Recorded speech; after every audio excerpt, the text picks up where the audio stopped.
This is AI.R. Artists in Residence Broadcasting, coming to you once a week from New York City.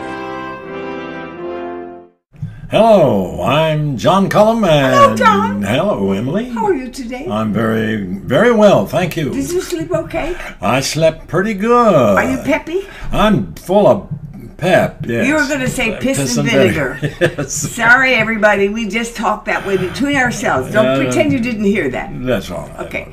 So John, who slept very well, is going to be asked by me. Well, wait a minute. Whoa. Oh, okay. How did you sleep? Restlessly. Yeah? I'm restless. Yes. But I'm peppy. Full You're of peppy. You were vinegar. full of pep today. Vinegar. I got lots of vinegar. Okay. Okay, now, John. Yes, Emily. We are doing a post for my blog, M's Talkery, and the subject today is an interesting gossipy question. Do you like Harvey Fierstein? You worked with him recently. You did a reading for him twice. Do you like him as an actor? We were introduced into the Theater Hall of Fame on the same day, you know.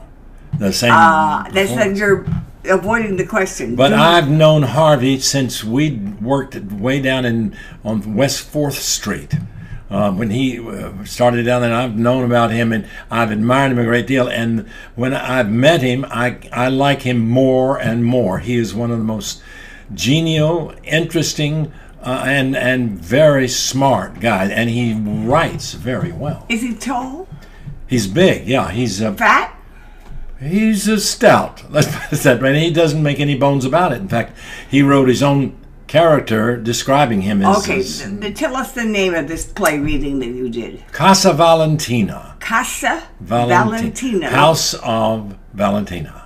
Valentina. What is Valentina? Valentina is the name of one of the transvestites, the guy who... so the subject is transvestite. Yes. And you played a straight man. Yes, I played they're all straight. In fact, that's one of the points of the play, that none of these transvestites are gay.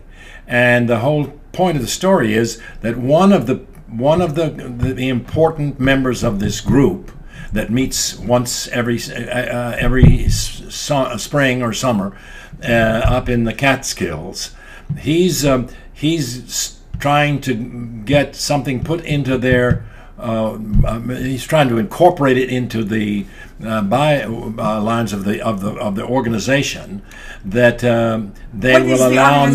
they will allow no homosexuals, because it detracts from the fact that these transvestites are just regular people, married, have families, and so that's one of the story. That's the part of the story. Now, do they go into any nitty-gritty about the actual transvestite-ism, what it means to these guys? Oh yeah, I mean it means a great deal to them, and no, I meant specifically anatomically.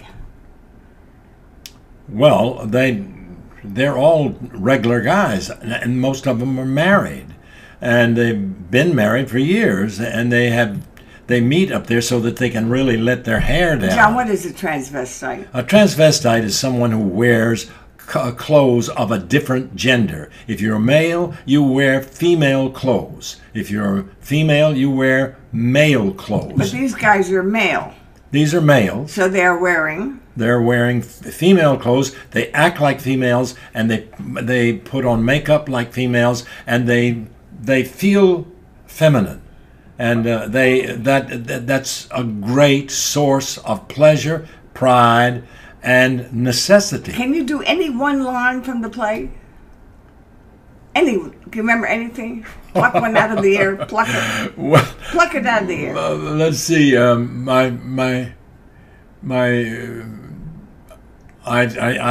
can't remember it verbatim. No, we can't. But I have one line where we have a young guy who's very nervous because he's never been to these meetings. He's never been out as a transvestite. And we are doing a makeover. And I say, oh, boy, it's as a summer stock transvestite. So it's transvestite summer stock, I say. And then... Is you use your normal voice? I do. I put a little inflection to it. What kind? What I'm doing right now. Did you hear that touch? Did you hear that touch of John's? I'm doing it right now. That's right. I'm doing it right now. I'm doing my transvestite. Actually, I'm doing Emily right now. And sometimes it comes out, you better do what I tell you to. Okay, before we stop, I just want to know. Yes. Who else was in the cast for this reading? Oh, I had a wonderful cast of the very strong actors, and Len Cariou, an old friend of mine, was in it, and John Glover, and so, every one of them were very strong actors on the same level. And this was the second reading that I've done, and the first time Harvey did not play the part that was written for him. So it sounds like this play last time he played in it, and that was exciting. So this play is approaching maybe getting produced. I have a feeling, because the last reading we had was they had some of the most powerful, rich producers and backers. Oh in boy! The business. Yes. Well, now, folks, you've got a preview of this play. Off the record. Very well written and extremely touching. Well, thank you, John Cullum. Well, that's my pleasure. I'm glad you asked me. Okay. And we'll see you next week, okay? So long. This is AI.R. See you next week.